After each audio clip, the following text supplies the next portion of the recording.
Meus irmãos, bom dia!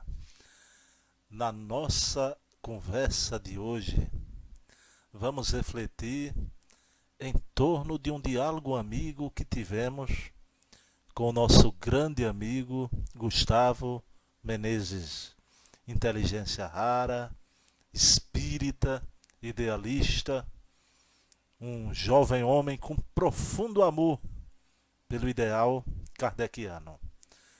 Conversávamos, eu e Gustavo, sobre os gênios ou sobre as crianças superdotadas. Lembrei-me que na grande e próspera Siracusa, antiga cidade grega na Sicília, o sábio Arquimedes criou bases de uma incrível revolução científica. Desenvolveu a matemática e descobriu como utilizar as leis da física em benefício da cidadania. Suas invenções de guerra protegeram seu povo contra invasões das tropas inimigas. O francês Blaise Pascal, cientista, escritor, filósofo, surpreendeu os homens de seu tempo ao construir a primeira calculadora mecânica e ao enxergar no distante futuro a revolução dos computadores. Albert Einstein, famoso físico e matemático alemão, criador da teoria da relatividade, revolucionou o conhecimento científico no início do século XX e era portador de uma inteligência extraordinária. Seu cérebro, conservado, é até hoje estudado pelos maiores nomes na área neurológica de nosso tempo.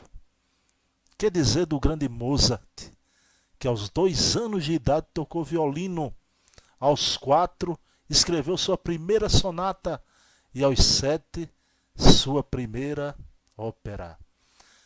Para não citar, meus irmãos, casos mais recentes, como o coreano Kim Ong-deong, que aos 2 meses de idade começou a falar, aos 4 meses andou, aos 7 escrevia, aos 9 publicou um livro de poemas, aos 6 anos ingressando na Universidade de Seul e aos 10 anos recebendo o título de doutor honoris causa em Química, e hoje é um notável matemático especializado em cálculo diferencial espacial.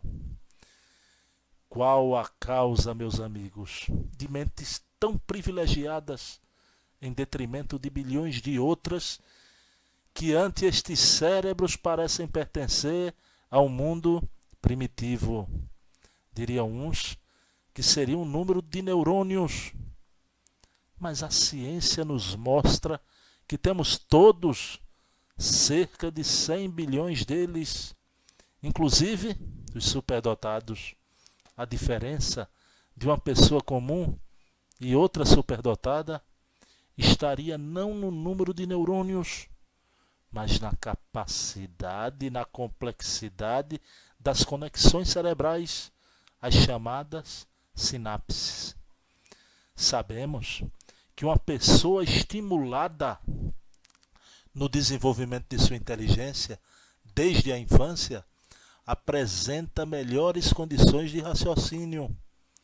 O Instituto Brasileiro de Geografia e Estatística, IBGE, estima que 1% da população escolar, algo que gira em torno de 380 mil crianças, seriam superdotadas. Em geral, apresentam dons específicos para matemática, música ou idiomas estrangeiros. A criança aprende rápido a ler, chama a atenção pela capacidade de argumentação, pela memória excepcional, pela atenção, pela curiosidade incomuns e raciocínio ágil. que são características marcantes destas mentes. Diríamos então que Deus, em sua infinita justiça, teria errado ao produzir estes seres tão capacitados, impedindo a maioria de seus filhos possuir mentes evoluídas, levando-se em conta a condição humana? Somente a doutrina espírita, meus irmãos, pode lançar luz sobre esta questão tão grave. Allan Kardec, no livro A Gênese, nos diz o seguinte sobre os homens de gênio, abre aspas, pertencem realmente à humanidade, uma vez que nascem, vivem e morrem como nós. Onde, pois, aurem esses conhecimentos que não puderam adquirir em sua vida? Disse-á, como os materialistas, que o acaso lhes deu a matéria cerebral em maior quantidade e de melhor quantidade. Mas a única solução racional desse problema está na preexistência da alma e na pluralidade das existências. O homem de gênio é um espírito que viveu por mais tempo, que por consequência mais adquiriu e progrediu mais do que aqueles que estão menos avançados. Em se encarnando, traz o que sabe, e como sabe muito mais do que os outros, sem ter necessidade de aprender, é o que se chama um homem de gênio. Mas o que sabe não deixa de ser fruto de um trabalho anterior, e não o resultado de um privilégio. Fecha aspas, Allan Kardec. É como dizemos em algumas de nossas palestras, meus irmãos, a respeito da reencarnação, quem faz há mais tempo, faz melhor.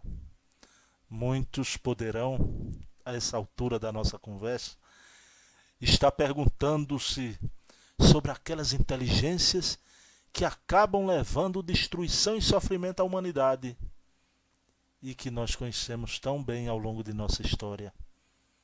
Homens tristes que levaram ao mundo tanta tristeza. Por isso mesmo, gostaríamos de esclarecer que, pelo que entendemos, homem de gênio é aquele que, quando encarnado, é provido de facilidades no raciocínio, ou seja, o organismo não oferece tanta resistência às aptidões anteriores e que se volta para a descoberta de algo que faça avançar a humanidade, não que a faça retroceder. Claro que os homens maus podem possuir uma inteligência brilhante, mas jamais a auréola de uma genialidade santa, fazendo a humanidade crescer para Deus. Enfim, pelo que podemos deduzir, se somente no Brasil existem tantos espíritos com características de um superdotado, talvez um investimento maciço em educação por parte de toda a sociedade constituída proporcionaria, ainda nesta encarnação, divisarmos o limiar do mundo de regeneração, tão comentado por nós espíritas, permitindo que mentes com experiências se manifestem em nosso meio. Estaríamos, no mínimo, mostrando a nós mesmos que estamos começando a descer do pedestal que montamos ao longo de nossa caminhada evolutiva, baseados sobre a areia do tempo. Então é isso, meus irmãos. A educação é a palavra da hora. É a palavra que não quer calar. A educação é transformadora. E principalmente a educação espiritual da alma humana reencarnada para avançar e progredir. Então, paz e bem, que Jesus amanheça em nossos corações. Um beijo na alma.